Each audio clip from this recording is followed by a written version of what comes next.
छत्तीसगढ़ के दुर्ग नगर निगम में कांग्रेस पार्षदों ने भाजपा पर राजनीतिक भेदभाव का आरोप लगाते हुए निगम परिसर में विरोध जताया। नेता प्रतिपक्ष संजय कोहले के नेतृत्व में सभी 12 पार्षदों ने निगम परिसर में पूजा अर्चना कर विरोध प्रदर्शन किया। उनका आरोप है कि भाजपा शासन में नेता प्रतिपक्ष को बैठने के लिए कोई कमरा नहीं दिया गया, जबकि कांग्रेस कार्यकाल में सभी को सम्मानजनक जगह दी गई थी।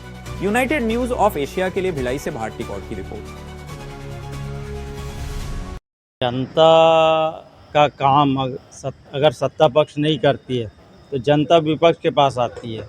उसके लिए हमारे पास कोई रूम नहीं है, हमको नगर निगम आयुक्त कोई रूम नहीं दे रहे हैं, तो हमने यहाँ पर अभी अस्थायी कार्यालय हमने खोला है, आज उसका उद्घाटन किया है। जिस तरह से कांग्रेस का काल था, तो क्या नेता प्रतिपक्ष के लिए कोई प्रावधान था क्या उनका? देखिए, 4.5 साल तक जब ये सभागार बन के तैयार हुआ हमारे कार्यकाल में, पिछली सरकार में, तो उसके बाद हमने 2 रूम नीचे बनाया और एक सभागार बनाया।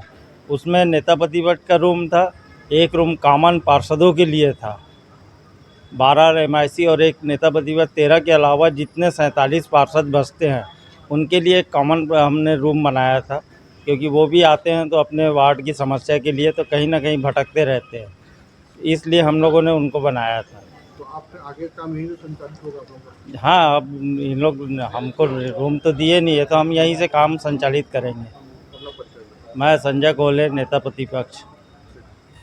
भाजपा में बहुत सारी कमजोरियां हैं, बहुत सारे कार्य हो नहीं रहे हैं, हमारे रुके हुए कार्य भी रुक गए हैं। कई सारे राशि आई हुई थी, वो भी राशि वापस चली गई है। इस कड़ी को देखते हुए आज हम नेता प्रतिपक्ष का आज यहाँ पर रूम का उद्घाटन किए हैं और अस्थायी रूप से यहाँ पर बैठेंगे। हमारे शासनकाल में, कांग्रेस की जब शासनकाल थी, उस समय माननीय स्वर्गीय मोतीलाल जी वोरा सभागार का निर्माण कांग्रेस शासन में किया गया था। उसमें नेता प्रतिपक्ष के रूम के लिए भी अलग से रखा गया था, किंतु उस समय भी जब विपक्ष में, जब भाजपा की सरकार थी, उस समय भाजपा विपक्ष में थी, उस समय भी हम लोगों ने उन्हें आवंटित करने का आमंत्रण किया था, लेकिन उस समय उन्होंने ही मना कर दिया था कि हमको 6 महीने के लिए रूम नहीं चाहिए। किंतु आज जब हम विपक्ष में हैं, उस कंडीशन में हमको वो रूम उपलब्ध कराना चाहिए। क्या लगता है, नहीं दे रहे हैं तो क्या मान सकते हैं? हम यहीं पर बैठेंगे, हम ये अपने जो विपक्ष में जनता का जो काम है, यही विपक्ष के तौर पर काम करेंगे। अपना परिचय विजयंत पटेल, उप नेता प्रतिपक्ष। लोगों का ये है कि हम लोग काफ़ी दिनों से आयुक्त महोदय के पास जा के मिले हैं। मिलने के बाद आश्वासन के सिवा हमें कुछ नहीं मिला। कि उसके बाद में नेता प्रतिपक्ष ने सभी 12 पार्षदों को अपने अपने फ़ोन के द्वारा माध्यम से हमें जानकारी दी कि भाई मैंने अपने स्तर से काफ़ी प्रयास किया, मगर हमें कक्ष वितरण नहीं हो पा रहा है।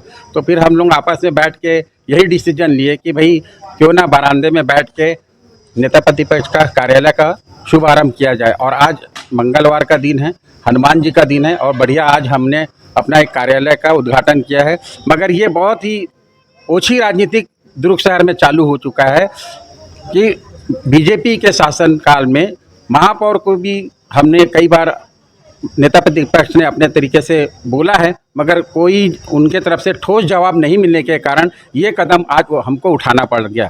आज हमारे कार्यकाल में बनाया गया है, उन्होंने आपको बताया है, हमारे नेता प्रतिपक्ष, उप नेता प्रतिपक्ष ने, दोनों ने बताया है कि भाई भवन बनाया उसी कारण से है कि भाई नेता प्रतिपक्ष को भी एक रूम प्रदान किया जाए। मगर यहाँ ऐसा लग रहा है कि बदले की भावना, मतलब ये भावना लेके बीजेपी के जितने भी पार्षद हैं, महापौर हैं, सभापति हैं, ये मानसिकता बहुत ऊंची मानसिकता दर्शाता है। पूरे दुर्ग शहर के लिए शर्मनाक बात है ये, और हम चाहते हैं कि आने वाले समय में इन्हें जनता मुंह तोड़ जवाब देगी। हम यही चाहते हैं। जय भारत, जय हिंद, जय छत्तीसगढ़। मैं भास्कर कुंडले, वार्ड नंबर 49 पार्षद।